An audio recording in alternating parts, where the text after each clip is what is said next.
Kemi arritur në lidhje me historinë e djemve të shpellës të përmendur në surën El-Kehf, të momenti kur ata thonë në lidhje me adhurimin e idhujve në të cilin ishte përfshirë populli i tyre, thonë: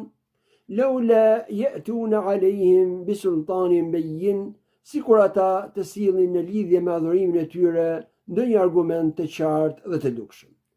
Djemt e thonë këtë fjalë për të treguar për paqëndrueshmërinë e shirkut, sepse një veprim për cilin nuk ka argument nuk bën të kryhet. Shirku është i tillë i pa argumentuar, sepse siç u tha edhe në komentimin e pjesëve të tjera të kësaj sureje,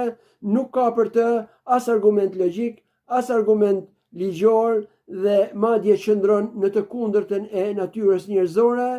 dhe prandaj profetët e Allahut sa herë që hynin në debatet e tilla me popujt e tyre, ata nuk gjenin gjë tjetër për të justifikuar veprimin e tyre, vetë se thonin kështu i kemi gjetur të parët tanë duke vepruar, dhe ky është imitimi i verbër.